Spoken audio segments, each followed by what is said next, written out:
శ్రీనివాస గోవింద శ్రీ వెంకటేశ గోవింద శ్రీనివాస గోవింద శ్రీ వెంకటేశ గోవింద భక్తవత్సల గోవింద భాగవత ప్రియ గోవింద గోవింద హరి గోవింద గోకుల నందన గోవింద శ్రీనివాస గోవింద శ్రీ వెంకటేశ గోవింద శ్రీనివాస గోవింద శ్రీ వెంకటేశ గోవింద నిత్య నిర్మల గోవింద నీలమేఘ శ్యామ గోవింద గోవింద హరి గోవింద గోకుల నందన గోవింద శ్రీనివాస గోవింద శ్రీ వెంకటేశ గోవింద శ్రీనివాస గోవింద శ్రీ వెంకటేశ గోవింద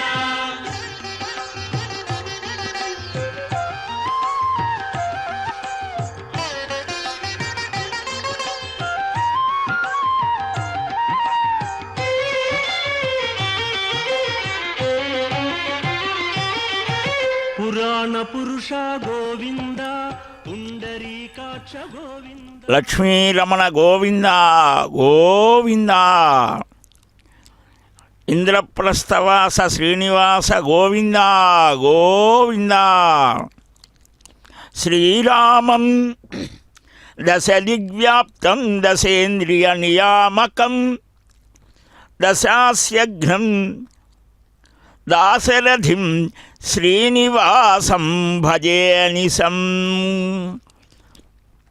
అఖిలాండ కోటి బ్రహ్మాండ నాయకుడైనటువంటి వెంకట విభుడు ప్రతి స్థానంలో ప్రతి ప్రదేశంలో అనేకమైన దేశాలలో రాష్ట్రాలలో కొలువు తీరి తన దగ్గరకు రాలేనటువంటి ఆ భక్తులను తాను అనుగ్రహించడానికి తానే వెళ్ళి పరమ దయాస్వరూపులుగా ఆ దేవదేవుడు అనుగ్రహిస్తూ ఉంటే ప్రస్తుతం భారతదేశానికి రాజధాని అయినటువంటి క్రొత్త ఢిల్లీలో ఇంద్రప్రస్థం తన నివాసమే ఒకానొక కాలంలో పాండవులకు రాజధానిగా ఉండి ఆ పరమపురుషులు నడయాడినటువంటి స్థానంలో ఆ వెంకటరమణుడు కొలువైనటువంటి వేళ అక్కడ జరిగే బ్రహ్మోత్సవాలలో ఈనాడు అదిగో ఆనందంతో మురిసిపోతూ ఆ బ్రహ్మాండ నాయకులు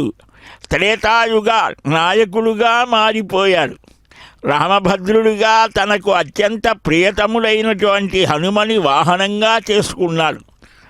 రామాయ రామభద్రాయ రామచంద్రాయ వేధసే రఘునాథాయ నాథాయ సీతాయా పతయే నమః. అదిగో ఆ హనుమంతుని శిరస్సున ధగద్ధగాయమానమైనటువంటి ఆ దివ్యమూర్తిని శిరసావహించి బుద్ధిర్బలం యశోధైర్యం నిర్భయత్వం అరోగత అజాడ్యం వాక్పటుత్వం చ హనుమత్ స్మరణాత్ భవేత్ అని తనను స్మరిస్తేనే చాలు బుద్ధి బలం కలుగుతోంది, యశస్సు కలుగుతోంది, ధైర్యం కలుగుతోంది, భయం అనేది లేకుండా పోతోంది, రోగాలు రావు, జడత్వం ఉండదు, స్తబ్దత ఉండదు, వాక్కులో ఒక శక్తి కలుగుతోంది, పటుత్వం కలుగుతోంది. అలాంటి ఇన్ని శక్తులని ప్రసాదిస్తారట. మనకు కావలసినవి అవే కదా. ఆ మోక్షం కావాలంటే అదిగో నా పైన ఉన్నాడే వెంకటాద్రి రాఘవుడు, ఆయన్ని వేడుకోండి. భౌతికమైనటువంటి కోరికలు ఉంటే నన్ను పట్టుకోండి. ఆయన దాకా వెళ్ళక్కర్లా. ఒక మహారాజు దగ్గరకు వెళ్ళి ఒక సామాన్యుడిలాగా కూరగాయలు అడిగితే ఎలా ఉంటుంది? అది సరికాదు. ఐశ్వర్యం రామపూజనాత్. నా రామయ్యను అర్చిస్తే సకల ఐశ్వర్యాలను ప్రసాదిస్తాడు. ఐశ్వర్యం అంటే కేవలం మన దృష్టిలో ఉన్న కరెన్సీ కాదు. సమస్తమైనటువంటి చైతన్యానికి మూలమైనటువంటి పరమానంద స్వరూపుడైన ఆ పరమాత్మ దివ్యానుభూతిని పొందడం, మొత్తాన్ని తన అధీనంలో ఉంచుకునేటువంటి ఆ పరమపురుషుని యొక్క దివ్యానంద స్వరూపాన్ని అవగతం చేసుకోవటం. రమంతే యోగినే అనంతే నిత్యానందే చిదాత్మని ఇది రామపదేనాసౌ పరం బ్రహ్మాభిధీయతే. రామతాపిని ఉపనిషత్తు చెప్తోంది.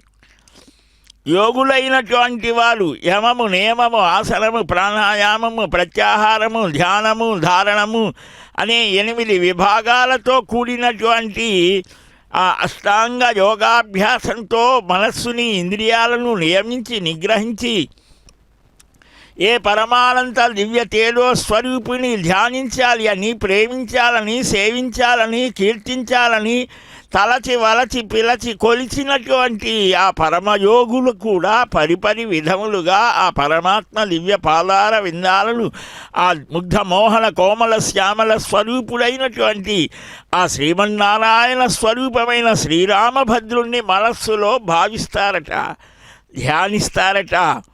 అందువల్లనే ఆ యోగులకు పరమగమ్యం రామభద్రుడు. రామకోటి వ్రాస్తారు భక్తులైనటువంటి వారు. శ్రీరామ జయ రామ జయ జయ రామ అని 13 అక్షరాలే తేరాక్షరి. ఆ నామాన్ని అనారతం ధ్యానిస్తారు.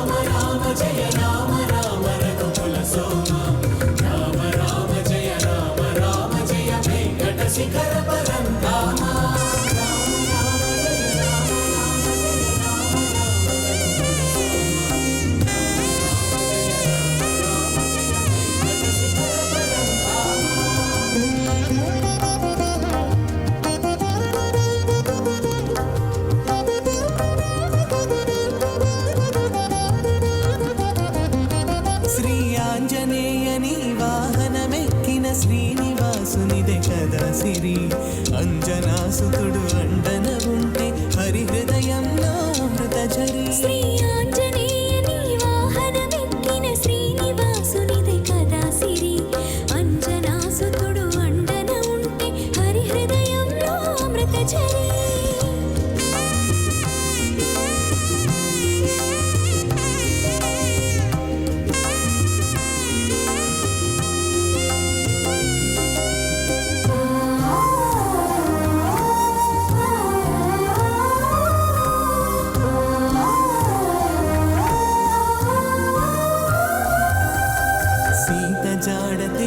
శ్రీరాముని కౌగిలింత పులకింతల మెరసి. జానకి మాత ప్రేమను సగిన మణిహారతతుల మరి మరి మురిసే. సీత జాడ తెలిసి శ్రీరాముని కౌగిలింత పులకింతల మెరసి. జానకి మాత ప్రేమను సగిన మణిహారతతుల మరి మరి మురిసే. శ్రీ ఆంజనేయని వాహనమెక్కిన శ్రీనివాసునిదే కదా సిరి. అంజనాసుతుడు అండన ఉంటే హరి హృదయంలో అమృత ఝరి. శ్రీ ఆంజనేయని వాహనమెక్కిన శ్రీనివాసునిదే కదా సిరి. అంజనాసుతుడు అండన ఉంటే హరి హృదయంలో అమృత ఝరి.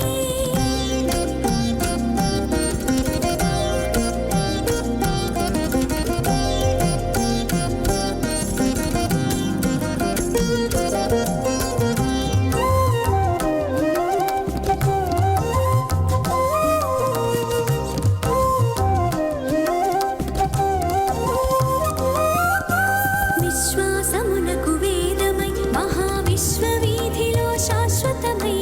విశ్వపతి అయిన వెంకటేశునకు ఉచ్ఛ్వాసము నిశ్వాసమైన. విశ్వాసమునకు వేదమై మహావిశ్వవీధిలో శాశ్వతమై.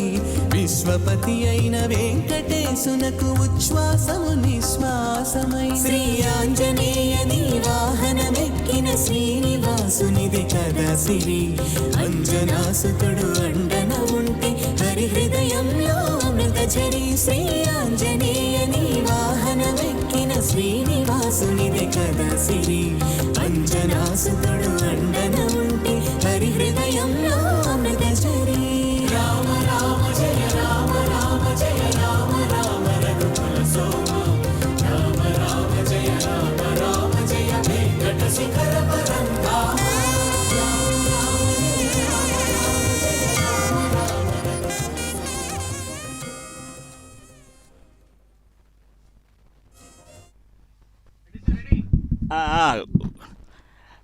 భక్తవత్సలుడైనటువంటి ఆ వెంకట విభుడు హనుమద్వాహనాన్ని అధిరోహించి ఆ క్రొత్త ఢిల్లీలో వేంచేసి ఉన్నటువంటి ఆ వెంకటరమణుడు రామచంద్రమూర్తిగా దర్శనమిస్తూ ఉంటే అదిగో రామచంద్రమూర్తికి అత్యంత ప్రియతమ భక్తుడైనటువంటి వాడు హనుమ. శ్రీమద్ రామాయణంలో మనకు కిష్కింధకాండలో ప్రవేశిస్తాడు, పట్టాభిషేక పర్యంతము నిలుస్తాడు. ఆ హనుమంతుని గురించి రామచంద్రమూర్తి అద్భుతమైన మాట మాట్లాడుతాడు. లక్ష్మణస్వామితో, ఆయన లక్ష్మణ, మనం ఎవరినైతే వెతుకుదామనుకుంటున్నామో ఆ సుగ్రీవుని యొక్క మంత్రి చాలా గొప్పవాడు, 4 వేదాలు అధ్యయనం చేసినవాడు. అదిగో ఆ బాల వటువులు, ఆ వేదాధ్యయన సంపన్నులు, పాంచరాత్ర ఆగమ అధ్యయన కోవిదులైనటువంటి వారు చక్కగా ఆ స్వామికి వెళ్ళగొడుగులు వేస్తూ సార్వభౌములు, సాకేత సార్వభౌములు కదా. ఆ అయోధ్యాధిపతి శ్రీరామభద్రుడు నా యోద్ధుం శక్యతే, మహాయోధులకు కూడా జయించడానికి సాధ్యం కానిదిట అయోధ్య అంటే. ఈనాటికి ఆ పేరు నిలబెడుతూ ఉన్నటువంటి అద్భుతమైన విశేషం మనం చూస్తాం. నా ఋగ్వేద వినీతస్య నా యజుర్వేదధారిణ నా సామవేద విదుష శక్యమేవం ప్రభాషితుం నూనం వ్యాకరణం కృత్స్నం అనేన బహుధాశ్రుతం అని రామాయణంలో రామచంద్రమూర్తి అంటాడు హనుమని గురించి. అంతకంటే పెద్ద సర్టిఫికేట్ ఎవరికి ఇవ్వలేదు కూడా రామచంద్రమూర్తి. ఆయన ఋగ్వేద, యజుర్వేద, సామవేద, అధర్వణ వేదాలు మన సనాతన ధర్మానికే కాదు సమస్త మానవులకు మొట్టమొదటిగా ఇలాగ ఉండాలి అని చెప్పినటువంటి ఆ వేద స్వరూపం, జ్ఞానస్వరూపం. అందువల్లనే వేదవేద్యే పరే పుంసి జాతే దశరథాత్మజే వేద ప్రాచేత సాదాసీత్ సాక్షాత్ రామాయణాత్మన అని వేదాల చేత తెలియబడే పరమాత్మ పరమపురుషుడైతే ఉన్నాడో ఆయనే ఇక్కడ రామచంద్రమూర్తిగా ఆ పరతత్వం, ఆ దేవతా స్వరూపం మనకు రామరూపంలో దర్శనమిస్తోంది అని పురాణాలు ప్రశంసిస్తాయి. అట్టి రామచంద్రమూర్తిని దర్శించాలి అని అదిగో ఆ వేదాధ్యయన నిరతులైనటువంటి ఆ బాల విద్యార్థులు, వేద విద్యార్థులు అక్కడ నిలిచి ఆ రామచంద్రమూర్తికి, సాకేత సార్వభౌములకి స్వాగతం పలుకుతూ ఉన్నారు. ఒక మహారాజు కదా, చక్రవర్తి.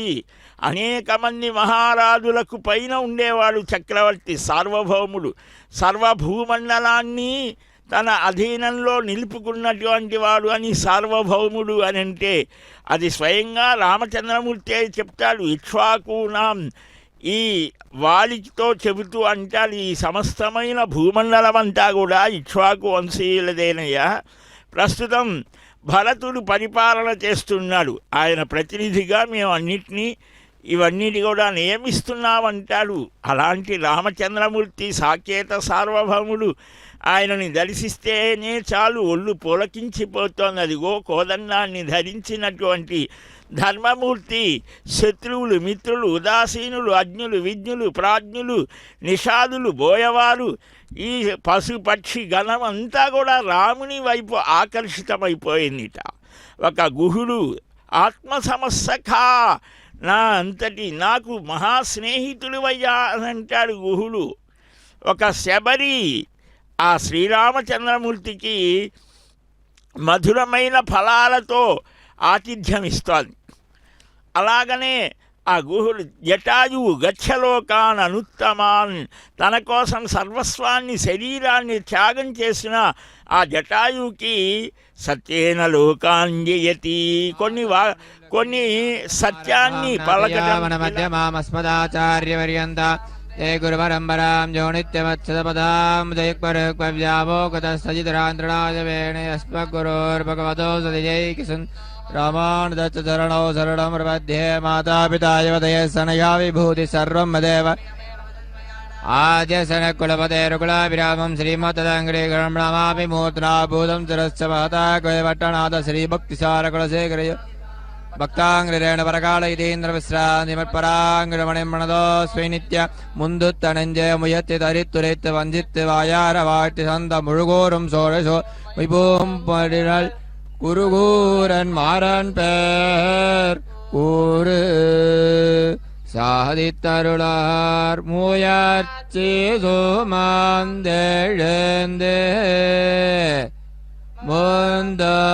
முந்தத்தானெஞ்சே இயத்துவாய்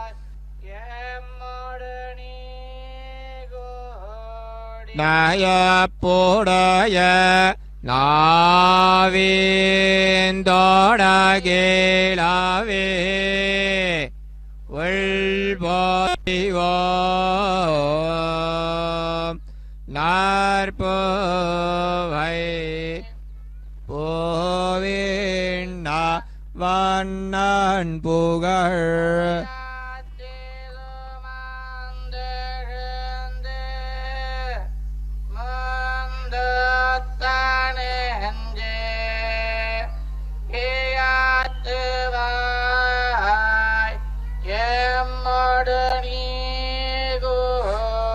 நயப்புடைய நாவின் தோடாய் கீழாவி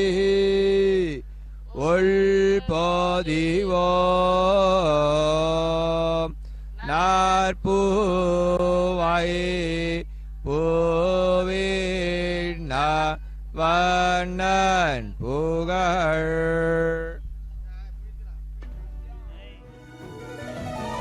తారక బ్రహ్మమంత్రము తానై ఉన్నాడు రాముడు దారుణిలో చెలువొందే దశరథ రాముడు తారక బ్రహ్మమంత్రము తానై ఉన్నాడు రాముడు ధారుణిలో చెలువొందే దశరథ రాముడు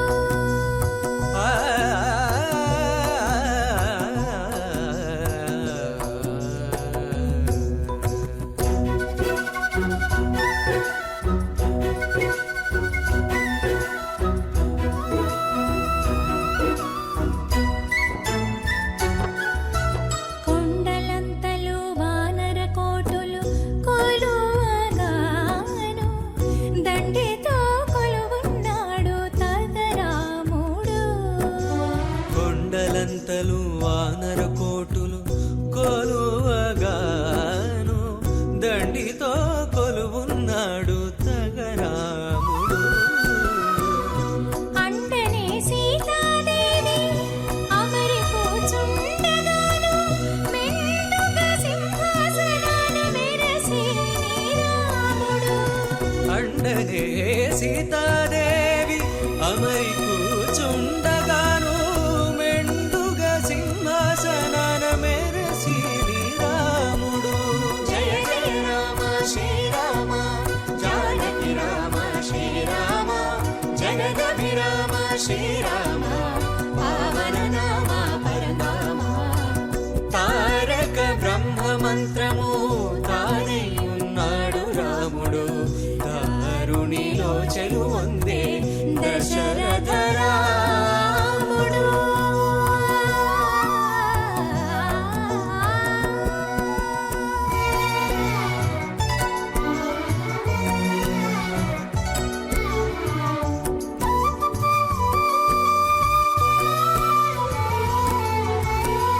వామదేవ కౌశిక వశిష్ఠాదుల విన్నపాలు ఆముకొని వినుచున్నాడు అదే రాముడు వామదేవ కౌశిక వశిష్ఠాదుల విన్నపాలు ఆముకొని వినుచున్నాడు అది రాముడు గోమున భరత శత్రుఘ్నులు ఛత్ర చామరాలు కామించి పట్టుకొండగా కడుమించి రాముడు గోమున భరత శత్రుఘ్నులు ఛత్ర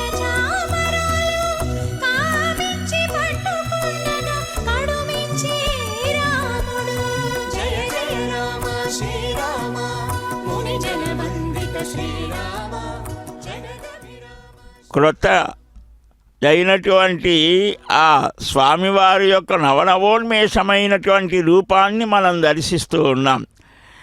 బ్రహ్మోత్సవాలలో ఒక్కొక్క రోజు ఒక్కొక్క వాహనం మీద ఆ శ్రీనివాస స్వామివారు దివ్యానుభూతులని ప్రసాదిస్తూ ఉన్నారు. భారతదేశానికి హృదయస్థానమైనటువంటిది ఈ న్యూఢిల్లీలో చక్కని ప్రకృతి సోయగాలు, చక్కగా అన్ని వైపులా ఆ వృక్షాలతో వనాలతో ఉన్నటువంటి ఆ స్థానంలో శ్రీవారి ఆలయంలో ప్రతినిత్యము ఈ దేశం భారతదేశం అలాగనే సనాతన ధర్మం అంతా కూడా పరివ్యాప్తి పొందాలి అని, చక్కగా లోకమంతా సుఖశాంతులతో నిండాలి అని మంగళ వాద్యాలతో గోవిందనామ స్మరణలతో ఈరోజు జరిగేటువంటి విశేషమైనటువంటి వాహన సేవ హనుమద్వాహనం. హనుమంతుడు దాస్య భక్తికి సంకేతం. మనం భగవంతుడి దగ్గర ఎలా ఉండాలి, హనుమంతుడు మనకు ప్రతిక్షణం చూపిస్తూ ఉన్నాడు. దాసుడుగా ఉండాలి, మనం భగవంతుడి దగ్గర దాసుడుగా ఉండాలి. అంతేగాని మనం ఆయనకు పైన ఉన్నట్టుగా ఉండకూడదు. రెండు చేతులు జోడించి నమస్కరిస్తూ ఉంటాడు ఎప్పుడు హనుమ కానీ గరుత్మంతుడు కానీ. ఆ దాస్య భక్తి, దాసోహం కోసలేంద్రస్య రామస్య క్లిష్టకర్మణః హనుమాన్ శత్రు సైన్యానాం నిహంతా మారుతాత్మజః అర్ధజిత్వా పురీం లంకాం అభివాద్య చ మైథిలీం సమృద్ధార్థో గమిష్యామి మిషతాం సర్వరక్షసాం అని రామాయణంలో సుందరకాండలో జయ పంచకం అన్నారు. జయత్యతిబలో రామో లక్ష్మణస్య మహాబలః రాజా జయతి సుగ్రీవో రాఘవేనాభిపాలితః అని ఆ జయశ్లోకాలు చాలా విశేషమైనటువంటివి. రాముడికి జయమగుగాక హనుమ స్వయంగా సుందరకాండలో ఆ లంకా పట్టణంలో అక్కడ ఉన్నటువంటి అశోకవనాన్ని ధ్వంసం చేసి అందరికీ కూడా హెచ్చరిక చేస్తూ, ఎవరయ్యా నీవు ఇలాగ చేస్తున్నావు అంటారేమో అని తానే చెప్తున్నాడు. జయత్యతిబలో రామో లక్ష్మణస్య మహాబలః రాజా జయతి సుగ్రీవో రాఘవేనాభిపాలితః దాసోహం కోసలేంద్రస్య రామస్య క్లిష్టకర్మణః హనుమాన్ శత్రు సైన్యానాం నిహంతా మారుతాత్మజః. ఏం చెప్పాడండి! ఎంతో అద్భుతమైనటువంటి క్లుప్తంగా సంక్షేపంగా అన్ని విషయాలను సమీకరించి చెప్పాడు. రాముడికి మా సాకేత సార్వభౌముడికి జయం. ఎలాంటి వాడాయన సోదరుడైన లక్ష్మణుడు నిరంతరం రామసేవ కైంకర్య నిమగ్నుడైనటువంటి మా లక్ష్మణస్వామితో కూడినటువంటి రామయ్యకు జయము జయము. మా మహారాజు సుగ్రీవ మహారాజు ఆయన ద్వారా కదా రాముడి దగ్గరకు చేరింది. ఆయన్ని మరవకూడదు. కొంతమంది ఒక ఉత్తమ స్థానానికి వచ్చిన తర్వాత దానికి కారకులైన వారిని కూడా మర్చిపోయి వారి మీదనే స్వారీ చేస్తారు. అది సరికాదని చెప్పాడు. ఆ సార్వభౌముడైనటువంటి ఆ సకల లోకాలకు కూడా ఆశ్రయింపదగినటువంటి సాకేత సార్వభౌముడు అయోధ్యాధిపతి రామచంద్రమూర్తిని ఆయన సేవ చేయటానికి కారకుడు ప్రేరకుడు అన్నీ ఎవరు? సుగ్రీవుడు. అందుకని మా రాజు సుగ్రీవుడికి జయమగుగాక. రాజా జయతి సుగ్రీవో రాఘవేనాభిపాలితః. అయితే నువ్వెవరివయ్యా? ఇంతకు వాళ్ళు ఏదో చెప్పావు. దాసోహం ఆ క్లిష్టకర్మణః సచ్చిదానంద రూపాయ. అధర్వణ శృతి అన్నీ భవిష్యోత్తర పురాణం అన్నీ చెప్తాయి. అక్లిష్టకర్మణః సచ్చిదానంద రూపాయ. భవిష్యోత్తర పురాణంలో శ్రీనివాస స్వామి వారిని కూడా సంబోధిస్తూ ఆకాశ మహారాజు చెప్తాడు. మొన్ననే మనం చూశాం కదా, వైశాఖ శుద్ధ దశమి రోజున శ్రీనివాస కళ్యాణం జరిగినది. అదే పద్మావతి పరిణయోత్సవాలు అంగరంగ వైభవంగా జరిగినాయి. మనమంతా వీక్షించాం. అదిగో అట్టి స్వామి వైశాఖ మాసంలోనే హనుమ కూడా వచ్చాడు.